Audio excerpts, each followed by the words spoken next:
Welcome to today's explainer. So, if you're a business owner, an executive, or any kind of professional, you've probably been there, right?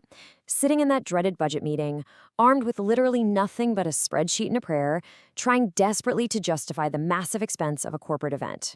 I mean, you know the event was great. The networking was absolutely fantastic. But trying to actually prove that return on investment to leadership, yeah, that can be a real headache. Well, today, we're going to fix that. We are looking at the exact data and strategies that completely transform short-lived events from one-off expenses into repeatable, long-term growth engines. Okay, let's dive into this because it's kind of a harsh reality for a lot of brands. You spend months, literally months, planning a summit, a big product launch, or a B2B conference. The big day finally arrives, and it's a huge success. But the moment that venue closes and the lights go down, the momentum just completely drops off, like a stone. The very next day, it's just a memory. If you aren't capturing the value of that room, you're basically treating your event as an isolated networking expense rather than a true strategic asset. So here's our roadmap for this explainer. First, we'll look at the event ROI problem. Second, defining professional media coverage. Third, extending reach and trust. Fourth, driving SEO and pipeline. And finally, repurposing for long-term value. All right, starting off with section 1, the event ROI problem. You know, when executives look at a balance sheet, they want traceable outcomes. They want to see exactly what the company got for the tens or even hundreds of thousands of dollars spent. But here's the thing.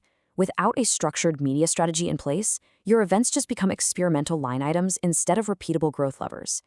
If you just host an event and move on, you're missing the tangible assets you actually need to justify that budget.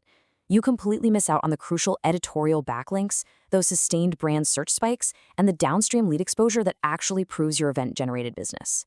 It essentially just vanishes into thin air. Let's move to section 2 and see how this builds into the solution, defining professional media coverage. So this is the tool that bridges the gap between a one-day event and a multi-month asset. Now, I want to be super clear here. Professional media coverage is not just hiring a videographer to shoot some B-roll for your company's internal channels. No, this is about real journalism and high editorial standards. We're talking about respected outlets, business news platforms, and trade press actively documenting and publishing stories about your event. It's real features, live blog coverage, and interviews with your speakers, all published by credible third parties.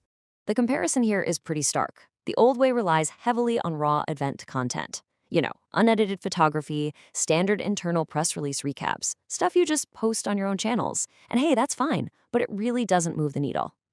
True professional coverage is a whole different ballgame. It brings editorial framing, highlights key quotes, and adds narrative context in actual third-party business outlets. This level of coverage, like the kind done by groups like Time Intelligence Media Group, actually explains why the event matters. It aligns perfectly with your brand's story goals and what your audience is actually searching for. Which brings us right into section 3, extending reach and trust. When you look at the numbers, it brilliantly illustrates the power of what we're talking about. Once you secure this professional coverage, you unlock massive third-party validation, which amplifies your event's impact way, way beyond the physical room. Think about it. A wildly successful physical event might max out at, say, 500 to 2,000 in-person attendees. That's just a hard physical limitation. But through media placements, online articles, trade press features, and videos, you can expose that exact same event content to anywhere from 10,000 to 500,000 people. You're taking the experience and blowing it up to reach entirely new segments, executives, investors, and industry pros who weren't even in the room. But it's really not just about those raw numbers. It's all about trust and credibility. Just imagine a startup or scale-up hosting a big summit. Landing 15 solid media placements sends a massive signal to the market. When independent journalists choose to cover your event, when they quote your executives and highlight a diverse roster of 5 to 10 key speakers, it builds immense brand authority. For investors and commercial partners, these placements act as rock-solid evidence of market engagement, traction, and true industry leadership. It's third-party validation that you simply cannot buy with an internal press release. Moving on to section 4, driving SEO and pipeline. Naturally, executives want to know how all of this impacts the bottom line, right? How does it connect back to revenue priorities? Well, let's look at the chronological life cycle of this content.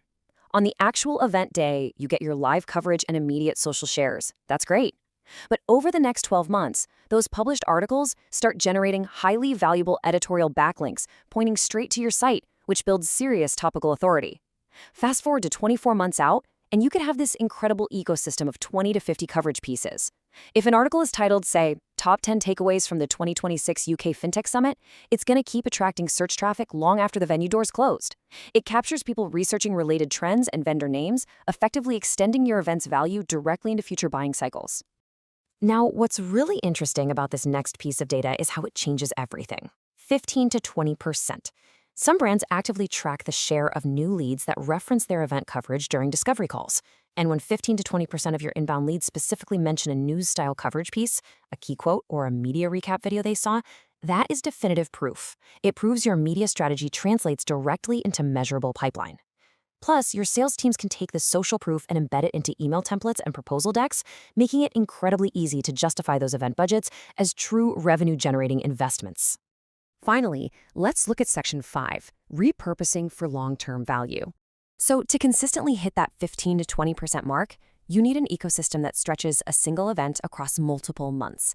And here is that repurposing engine in action. The best part? You don't need to constantly reinvent the wheel. Step 1, start with just one fantastic professionally covered 1,500-word feature article about your event.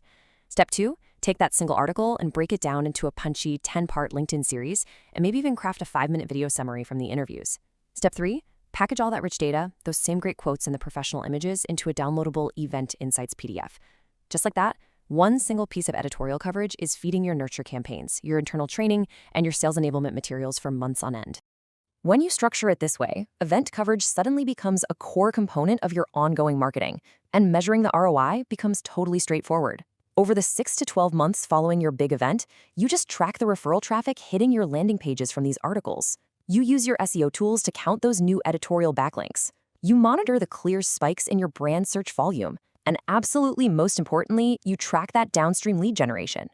Knowing that 10 to 20% of new business opportunities can be tied directly back to these event-related assets. It literally turns your events into repeatable, data-backed growth levers. So, I want to leave you with a final, provocative thought to chew on. When you sit down to plan your budget and calendar for next year, you really have to ask yourself, will your next event be just another short-term expense where the value completely disappears the moment the doors close? Or are you going to leverage professional media coverage to transform it into a multi-month revenue asset that builds your authority and drives pipeline long after everyone has gone home? The data is super clear on which strategy actually pays off. Thanks so much for joining me for this explainer, and I really hope this helps you rethink the true power of your next corporate event.